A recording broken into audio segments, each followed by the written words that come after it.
Buddy, this is day 1098. Wow. 1900 1298. Sorry about that. 2009 two, it's late. It's like 1298. Okay, so here we go. Let me make sure that we're on. And it is day 1298. It's just hard to believe, and I have to repeat it several times. And we have breaking news. We have breaking news. There's so much going on because of the confirmations of the investigations that we have going on behind the scenes, discussing with Washington the investigations going on, which is, something has changed, and I think it's this election. I think it's the lead that President Trump is showing right now everywhere around the United States. I think that that is showing his support and the support of the American people wanting accountability for the weaponization of the Department of Justice and the weaponization of the FBI, our institutions, and absolutely in Richard's case, it's clear weaponization of our agencies, so much so, um, we have even more new relevant information that is coming up every day. We are writing new letters again uh, to supplement all the other reports that we have put in. And so it's moving very, very quickly. And the breaking news is that we're getting reports and um, intelligence that Dallas Hart had an incident with Richard, that they had an altercation on Fort Bliss, and more than one, and more than one. So this is huge breaking news. Of course, it's um, not breaking news to us. It makes a lot of sense. We know through our multiple witnesses that Dallas Hart was Richard's platoon leader. We have the names of everybody in Richard's chain of command, except for they will not give us the name of the platoon leader. But we have multiple witnesses that say, oh, yeah, Dallas Hart was Richard's platoon leader. Oh, yeah, Dallas Hart was also engaged in illegal sexual activity. Okay. Now uh, that's on record, and corroborates what Leilani Hart, Dallas Hart's mother, has said about her son, that he was engaged in illegal sexual activity. I mean, she accused uh, the men in her family of engaging in incest, and also the sexual assault on a 7-year old in her master bedroom, and and being in possession of child pornography. And these are things that they've um, uh, definitely Richard would not put up with. And I believe through the many, because in the report he's talking to FBI Houston, he's talking to Washington D.C., he's putting in complaints, and it is pretty obvious that um, there was a lot of hard feelings when you're a whistleblower. And Richard even was whistleblowing to the Child Protective Services. We know that also, that's on record. So that they had um, an altercation, that they had incidences, um, and you know, I'm sure Lilani Hart was involved in all of that because uh, it just makes sense when Richard had these aspirations for CID, and then I'm just checking here.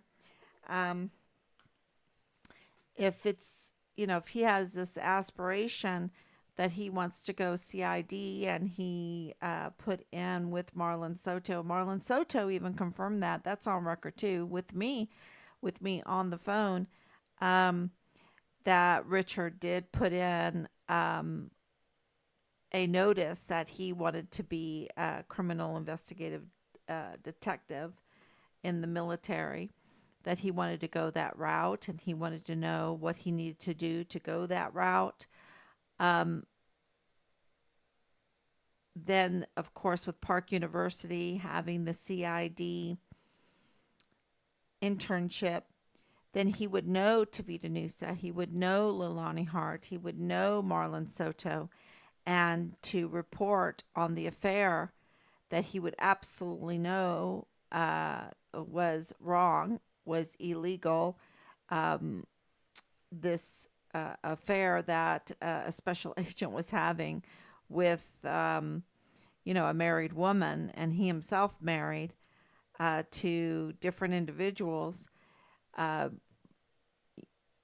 and engaged in activities that are illegal, right? Are illegal. And then Tavita Nusa coaching Lalani Hart so that sh the CID would accept her criminal complaint about, or her complaint, yeah, it was criminal, of her husband with the incest, with the child pornography, with the illegal weapons, with the sexual assault of her friend's child, that she was like, "Oh yeah, let's go out and have a party, but you can leave your children with my incestuous um, pervert uh, family, right?" And everything will be okay. And when they got home, it wasn't okay, right? But the FBI said that that was all fake, that that was all a lie.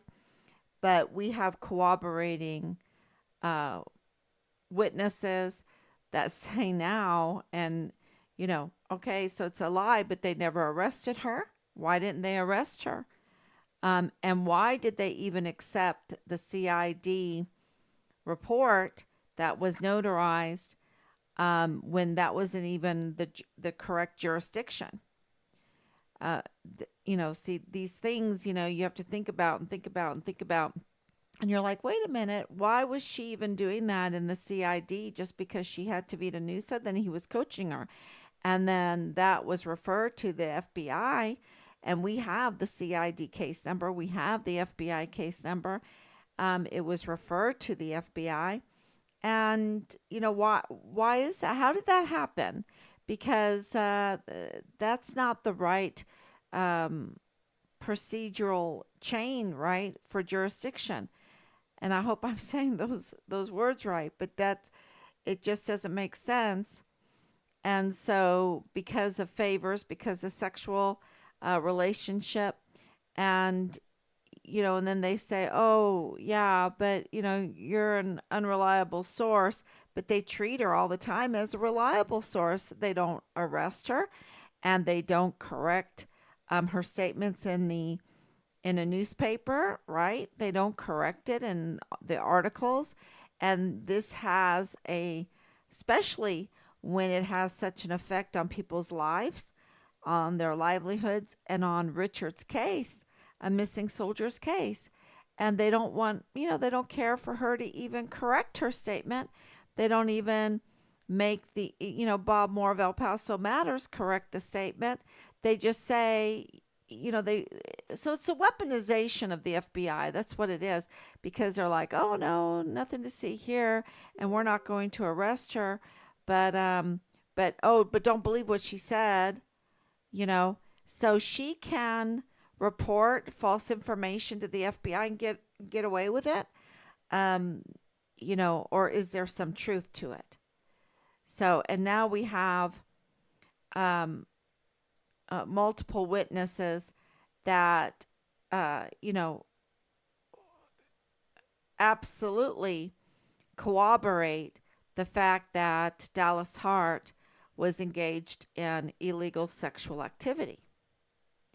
So, uh, you have to read between the lines in that one, right? Read between the lines. And is that, because you can't forget about the all the children, the unaccounted for minors, and uh, Dallas Hart running over to his mom's house, wanting to find that pornography when all this kind of broke. And they would maybe maybe ask questions. I don't know.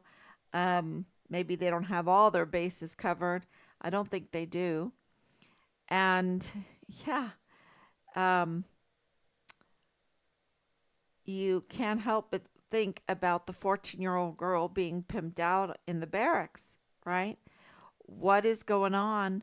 What kind of illegal sexual activity are they doing? And of course, there's it's just like a sexual cult, and that's how they think day in and day out.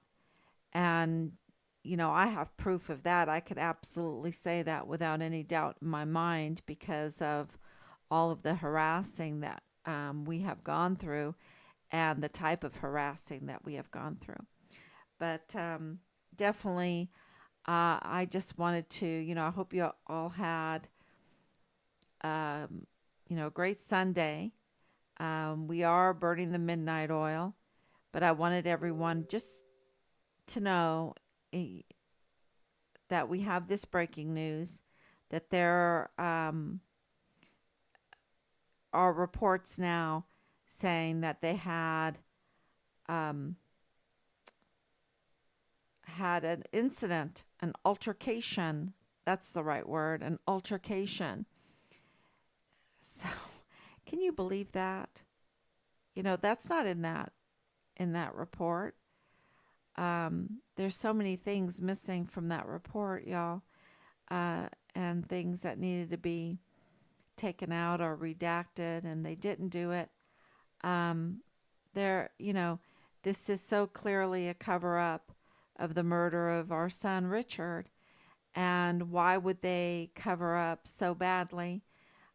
They don't have his remains to give to us because we have indication, and I have to look at the possibility now with Team Find Richard Halliday of them selling Richard's organs, of them, dismembering him so badly that they uh, couldn't possibly give us Richard's remains.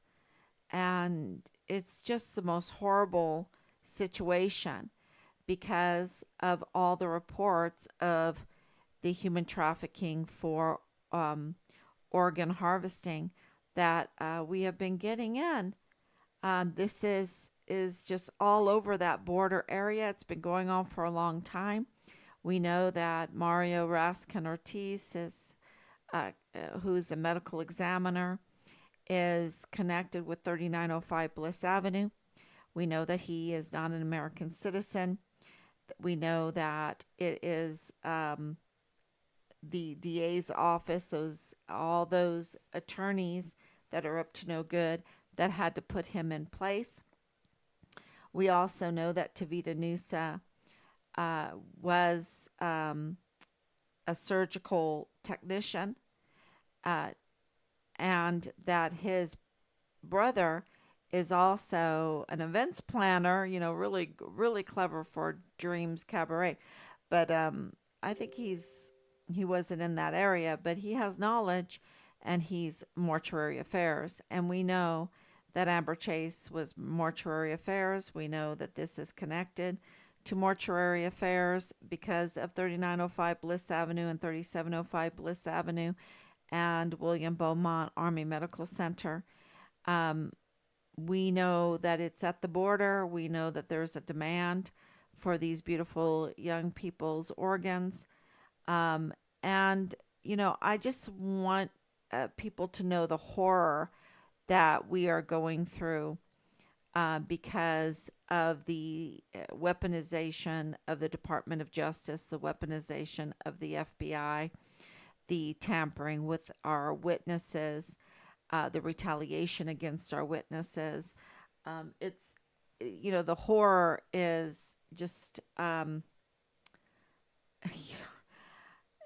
it's undescribable because of all the information that we have to investigate and this organ harvesting. Remember, at the beginning, we were doing did Richard walk away? Did Richard commit suicide? Did Richard get in an accident? Was Richard abducted? Was Richard murdered? And all the evidence that we have, every last bit of it points to abduction and murder. Okay. And so now we are going, like, okay, so where is his body? Where is his remains? That's the bottom line. And why is this cover up? Why are they shaking so bad? What was he reporting on? Why are they going to this $1 million extent? Why are they conducting a August 3rd, 2019 mass shooting?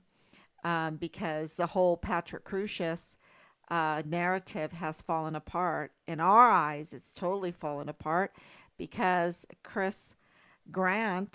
Ernest Christopher Grant, with his relationship with the Customs Border Protectors, with his relationship with the El Paso Police Department, with his relationship with the FBI, with the CID, with DEA, with his relationship uh, as a criminal, as a not just a little criminal, but a huge criminal, a perpetual criminal, makes him unreliable. And everything that he has said about Patrick Crucius, his identification of Patrick Crucius in the Walmart, his absolutely vile and vulgar testimony about what he saw that's so racist, so divisive, um, is all unreliable. And yet that was carried by, so many media outlets, media that, don't want to carry Richard's story, which I think is a huge, huge story. And I think everyone's talking about Richard's story and Richard's platoon leader, Dallas Hart, right? Who who had to be outed of the military. He goes green to gold and then he decides to go get out once he gets commissioned. I don't think so. I don't think that's how it works.